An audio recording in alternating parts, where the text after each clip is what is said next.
Bismillahirrahmanirrahim. Assalamualaikum and welcome back to our YouTube channel of Women Care Center Rehab One. Myself Arush Abad and I am working as a psychologist here. आज हमारे साथ जो specially guest हैं वो हैं doctor Nisar Hussain. He is a consultant psychiatrist and he has more than 20 years of experience working in the psychiatric field. और sir का experience basically England से है. सर की सारी एजुकेशन और जितना भी काम किया उन्होंने वो इंग्लैंड से किया. उसके बाद करेंटली अब सर डिफरेंट लाहौर के अदारे हैं जो हमारे पास और जितने भी यहाँ पे रिहैबिलिटेशन सेंटर हैं वहाँ पे एज अ कंसल्टेंट साइकाइट्रिस्ट मौजूद होते हैं. आज हम उनसे आपके रिलेटेड कुछ सवाल पूछेंगे जो डिफरेंट लोगों की क्यूरीज होती हैं, क्वेश्चंस होते हैं दिमाग में, या कुछ इस तरह की लोगों को सोच आती है और उनको जवाब देने के लिए कोई मौजूद नहीं होता. तो सर इसलिए आज हमारे साथ मौजूद हैं ताकि हम आपके कन्फ्यूजन क्लियर कर सकें.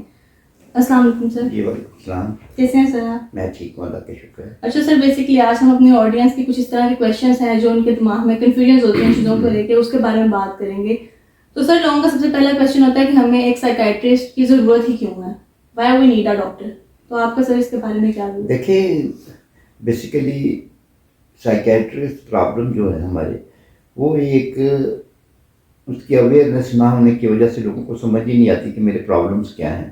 ठीक है, क्योंकि वो हम अपने बहुत सारे सिम्टम जो हैं किसी को बताते भी नहीं हैं. प्लस हम जिस कल्चर में रहते हैं वहाँ इनको मुख्तलिफ नाम दिए जाते हैं. ठीक है, अगर कोई किसी को साइकेट्रिक प्रॉब्लम्स हैं, उसको हेलुसिनेशंस हो रही हैं या उसको कुछ डिल्यूजन्स हैं, तो वो दूसरी साइड पे ले जाते हैं कि जी इसको तो साया हो गया, इसको तो जिन्न आ गए, तो वो मिसट्रीट हो जाते हैं. जो कि प्रूव हो चुका है कि साइकेट्रिक प्रॉब्लम जो है ये एक ब्रेन की इलनेस है और एक डिजीज़ है जिसका इलाज होना चाहिए. May be the next year आपके जो डिप्रेसिव इलनेस है वो दुनिया की नंबर 1 डिजीज़ हो जाएगी. ठीक है, हालांकि अगर हम सोचें तो हम कहें कि जी दुनिया तो बड़ी एडवांस हो गई है, वहाँ पे साइकेट्रिक प्रॉब्लम क्यों है? लेकिन अब सबसे ज़्यादा साइकेट्रिक प्रॉब्लम तो उन्हीं कंट्रीज़ में है. हमारे यहाँ तो लोग सामने नहीं आते, लेकिन वहाँ तो लोग सामने आते हैं. और ये बाकायदा एक प्रूव हो चुका है कि हमारे ब्रेन में कुछ ऐसे केमिकल्स हैं जो आपके अंदर चेंजेस लेकर आते हैं. जैसे फॉर एग्जांपल, अगर आपको कोई एक फिजिकल इलनेस है, आपको ब्लड प्रेशर हो गया है, आपको डायबिटीज़ हो गई है, तो आप उसको मान लेते हैं कि ये मेरी बीमारी है, मुझे इसका इलाज करना चाहिए. जब हमारे साइकेट्रिक प्रॉब्लम आते हैं तो लोग उसको मानते नहीं हैं, हालांकि उसके साइन एंड सिम्टम से पूरा घर सफ़र हो रहा होता है. और साइकेट्रिक प्रॉब्लम की वजह से आप देखें, एक फ़र्द नहीं सफ़र करता, पूरी फैमिली सफ़र करती है. अगर आपको फिजिकल इलनेस है तो आप एक बंदा ही सफ़र कर रहा है, उसको डायबिटीज़ है तो वही सफ़र कर रहा है, बाकी फैमिली को प्रॉब्लम नहीं है.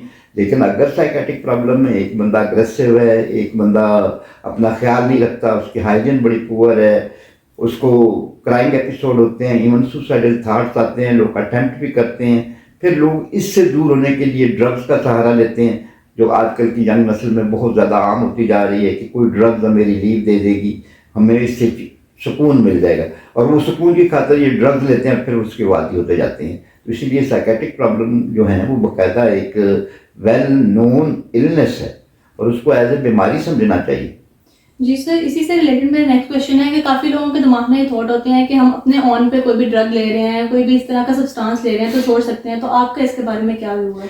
देखिए, सबसे बड़ी बात यह कि इसमें कोई शक नहीं कि अगर वो अपने विल पावर के थ्रू छोड़ सकते हैं तो इससे बेहतर तो चीज़ कोई नहीं होती. लेकिन प्रॉब्लम ये होता है कि जब आप ये कोई भी इस किस्म की ड्रग्स ले रहे होते हैं, तो जब उसके विड्रॉल्स आते हैं तो वो विड्रॉल कंट्रोल नहीं होते आपसे, आप दोबारा रिलैप्स कर जाते हैं. क्योंकि अगर मैं फॉर एग्जांपल एक पेशेंट वो कोई भी वो चाइना वाइट ले रहा है, वो हैश ले रहा है, तो उसके हैश के जो विड्रॉल आएंगे वो कंट्रोल नहीं कर सकता. इसीलिए हम प्रेफर ये करते हैं कि उन विड्रॉल को हम कंफर्टेबली ट्रीट करने के लिए कहते हैं कि जी आप रिहैब आएँ, कुछ अर्से के लिए हमारे पास रहें. यहाँ हम दोनों किस्म की ट्रीटमेंट उनको देते हैं. एक तो उनके विड्रॉल को कंट्रोल किया जाता है, प्लस उनको साइकोलॉजिकल सपोर्ट दी जाती है. उनको उसकी जितनी भी बीमारी के मुतल्लिक अच्छी बुरी चीज़ें होती हैं वो सारी बताई जाती हैं, जिससे उनकी एक किस्म की कॉग्निटिव बिहेवियर थेरेपी की जाती है कि उनकी कॉग्निशन चेंज हो जाए, तो फिर उनकी विल पावर इससे और भी ज़्यादा बढ़ जाती है.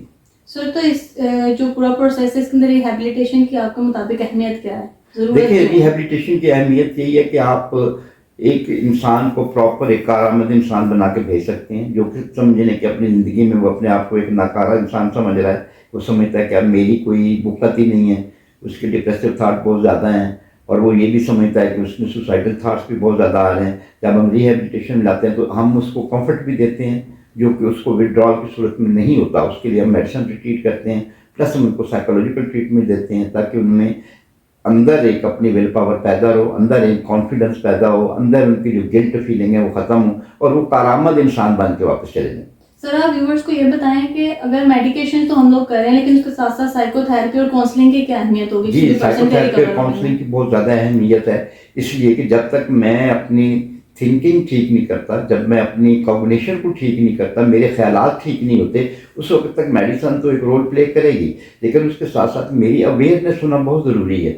मुझे इसके जितने भी नुकसानात हैं उसका अंदाज़ा होना चाहिए। उसके लिए जब तक आप अपनी सोच को नहीं तब्दील करते, अपने आप के अंदर एक विल पावर पैदा नहीं करते, कॉन्फिडेंस नहीं पैदा करते, और वो कॉन्फिडेंस सिर्फ उस सूरत में आ सकता है जब आपकी काउंसलिंग हो। ठीक है, घर में बैठे बैठे तो मेरी काउंसलिंग नहीं हो सकती ना, मुझे उसके लिए प्रोफेशनल की ज़रूरत है।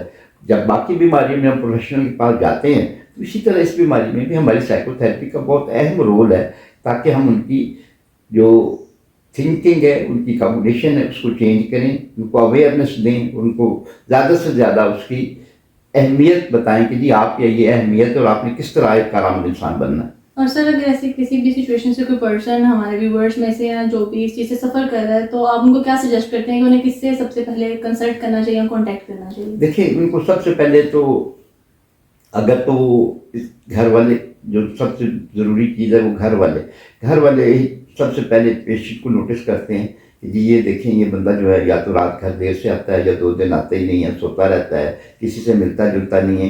पहली कंडीशन तो जो है वो सबसे पहले तो घर वालों को पता चलता है। ठीक है, फिर उसकी जो इर्द गिर्द के दोस्त होते हैं उनसे आपको पता चल सकता है, उसकी वर्क परफॉर्मेंस से पता चलता है कि वो सारी चीज़ें डिटोरिएट होना शुरू हो जाती हैं। कोशिश तो ये होनी चाहिए कि अगर वो शुरू में ही कोशिश करें कि किसी प्रॉपर प्रोफेशनल को दिखाएं, चाहे वो साइकेट्रिस्ट हो, साइकोलॉजिस्ट हो, इवन उनका अपना जीपी, अपना लोकल जीपी के पास जाकर उसको बता सकते हैं। और फिर वो जीपी की कोशिश यही होनी चाहिए कि वो उनको प्रोफेशनल के पास रेफर करे। फिर पूरी एक टीम काम करती है जिसमें साइकेट्रिस्ट, साइकोलॉजिस्ट, सारे के सारे सोशल वर्कर सारे इन्वॉल्व होते हैं। इसमें हम ये नहीं कह सकते कि उनको किसके पास पहले जाना है, उसको जहाँ पे भी जाना है, लेकिन पूरी टीम ही उसको लुक आफ्टर सर करेगी। बेसिकली हम ये कह सकते हैं कि उन्हें किसी प्रोफेशनल से कॉन्टैक्ट करना चाहिए ताकि उनका मसले का हल करना निकल चाहिए। सके। बिल्कुल बिल्कुल। Thank you so much sir आपका इतना वक्त देने के लिए। हमें उम्मीद है आप सब लोगों के जो भी क्वेश्चंस होंगे या क्यूरीज होंगी वो आज की वीडियो में कवर हो गई होंगी। इंशाल्लाह आने वाले वीक में हम फिर इस तरह से कोई टॉपिक लेके आएंगे और आपके जो भी कंफ्यूजन होंगे उन्हें क्लियर करेंगे। सब लोग अपना ख्याल रखिएगा। अल्लाह हाफिज़, भी अमान अल्लाह।